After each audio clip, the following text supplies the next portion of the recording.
What is up, everybody, and welcome to my homestead. This is going to be my first YouTube video. I've been on TikTok for a little while, and I figured I might as well jump over to the YouTube. My name is Buff, and this is the Stages of Life homestead. And I'd like to give you a little tour of the place and kind of show you what we got going on, and let you know a little bit about us. This is old Blackbeard here. He's my little shadow around this property, more so than my dogs even. I mean, anytime I get home, he runs right up to the truck. He just follows me around, usually talking to me. I'm kind of surprised he's being so quiet just right now. But he's one of two tom turkeys we have out here, and along with probably around 30 chickens or so. I got my coop right there. This is our garden. It's about a 50-foot by 50-foot section. We have some raised garden beds through here, and then we plant in ground all through here. And if you can see, I got all the rolled up. We use the woven ground cover, and I roll it back for the off season. And I let my chickens have free range to it, and they fertilize it, scratch it, and everything.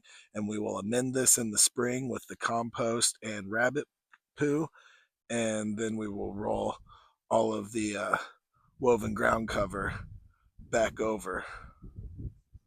So a little bit about the land here. We are in the middle of central Illinois, and this is we're about 4 or 5 miles from what is a state forest, Sand Ridge State Forest, and this whole entire area for miles and miles, thousands and thousands and thousands of years ago, a glacier came through this area, and with that glacier came a lot of sand, and it dropped and melted and dropped all that sand off right here. And we're only about 4 or 5 miles from the Illinois River that way. So a lot of this is old riverbed as well. There is a large, probably about 500-acre lake that is about 3 miles that way. So we have a nice selection of hiking, fishing, and stuff right here in our area. But as I said, it is sandy, sandy, sandy out here. So when we got out here, this was all barren land. And we've been out here for 2 years now. We bought this land in September of 2022. And the first thing I did was I had a semi truck full of wood chips came imported in. And I uh, created a border of where I wanted my garden to be, and we completely put all of our broke down all of our cardboard boxes from when we moved in here, and we laid that down, and then we laid all these wood chips on top of it and just started a back to Eden garden style. And as you can see, it's it's broken down a lot. We have created topsoil. We have brought in more wood chips. There's still a lot of wood chips from the original. And this last growing season, I had an abundance of tomatoes and peppers, and I made my own homemade tomato sauce and canned up the jars. I made lots and lots and lots of hot sauce, and if you actually go to our TikTok, you can see lots of videos of that. And moving forward, I'll be posting a lot of those videos here on YouTube. Now, on top of all of that, we also do have rabbits as well. This is Echo. He's a magpie, Tamic buck.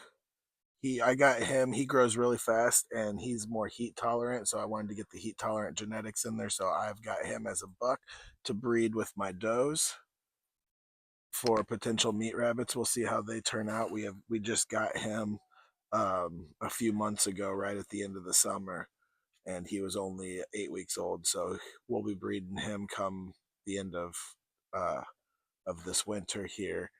And then we have here is the breeder mom to our show rabbits. She's a Netherland dwarf, and we have the her baby to show down in the basement in my boys' room, and he shows them at 4-H fair.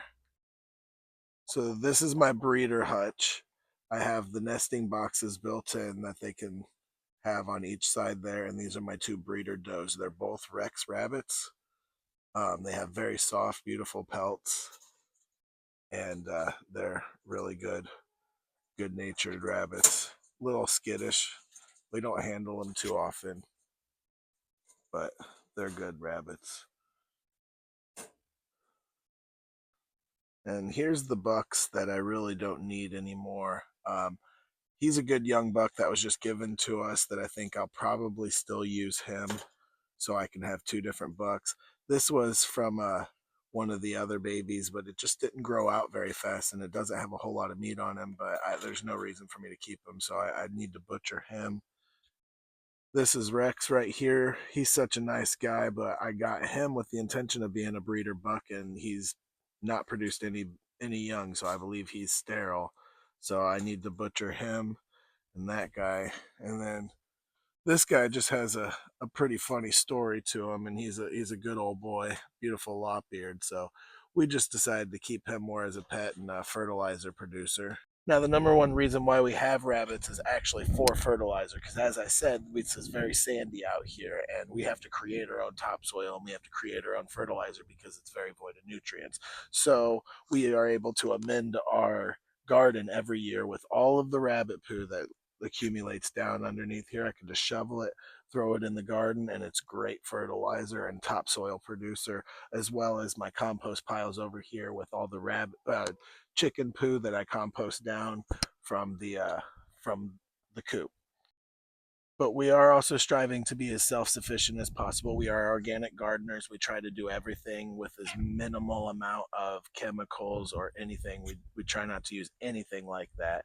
So we try to strive to be as organic as possible, and we want to be closer to our food source. So we want to try and provide as much food as possible. So we are trying to breed.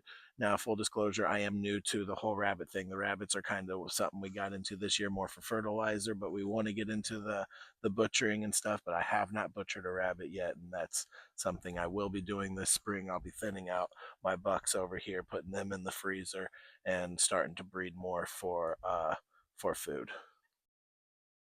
Yeah, some of my chickens, I let them free range. This is their coop. Um, and I let them free range the whole property. They're right here next to the garden. Now, I do have an electric net that I do put around the garden during growing season to keep the chickens out of the garden. Outside of that, they get free range of the entire property. Now we have 7.5 acres out here, just shy of 7.5 acres, but it's a very shotgun property. Our property is only about 50 yards wide, but it goes about 600 yards deep all the way down to the other side of those tall trees there. So I do have a good amount of land, but the problem is the further back you go, the more sandy it becomes, and it's like a blow sand or a beach sand kind of stuff.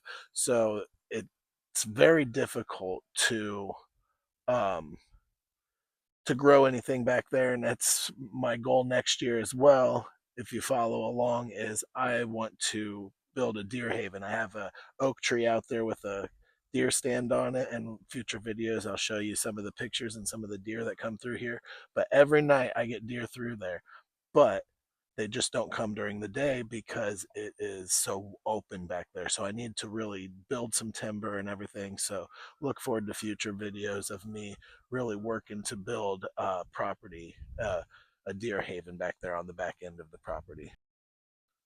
Now, outside of that, be looking forward to taking on this year some bees and getting a beehive so I can produce my own honey. I do have a stand down at the end of the drive on my road here that I sell eggs and honey on, but the honey that I sell is from my boss, and he's going to be providing me with some bees now that I have my own beehive, and I'm going to be producing my own honey right here from off of the homestead. This is a hoop coop I made for this year. It's vacant right now, but this was completely made for my meat birds. Whenever I get my hatch of meat birds, I raise them in there, and it's got a cable and wheels that I can move it to fresh grass every single day. So here's a little stroll of my property a little bit. I have some nice timber, some evergreens, and some other um, invasive honeysuckles and other oak trees and juvenile oaks and stuff like that growing through here, but it's really up in the middle of my property. Then when you get further to the back is where it really opens up. And that's where the deer hang out because, you come up closer to here. That's where the house and garden and all the action is. So the deer is definitely not coming down that way. So, yeah, as you can see, though, I have a beautiful property out here. I've cut some trails out here. I ride my four-wheeler through here, and I try to keep these trails mowed. So yeah, I just got the chickens, the couple turkeys, and I'm planning on butchering the turkeys in the spring here, and I'm gonna grind them all up and put them into ground turkey, and throw that in the freezer, and probably get a small little herd of heritage turkeys that'll just be homestead turkeys because I just love having the turkeys around the homestead. But those are a meat breed turkey that's not really meant to live too long. They're a lot bigger than they should be. So I just need to butcher them down in the spring and get them gone and then get some heritage. So yeah, other than that, we have the chickens, turkeys, rabbits, and that's all we got for right now. I get in the bees come this spring, and then I will be getting pigs hopefully in the next year or two. The big caveat with that will be fencing. Fencing is not cheap, and I really got to try and save up a lot of money to fence out a few paddocks because I'd like to rotationally graze and get them on a rotational farming thing. But pigs and pork would be great, and maybe even eventually cows. But I know that's a hefty goal there. Especially for me and my wife, we work full time as well, and we have three young kids, two dogs, and six cats as well running around here. So we're busy people. Our young kids are in basketball and other sports, so 4-H. So we do have a busy life. We'll try and keep you updated on everything going on out here on the homestead. That's a quick little tour of the homestead and everything we have going on out here. I appreciate you stopping by, and please hit that subscribe button and follow along for more. Thanks for stopping by the homestead. We'll see you in the next one. Later.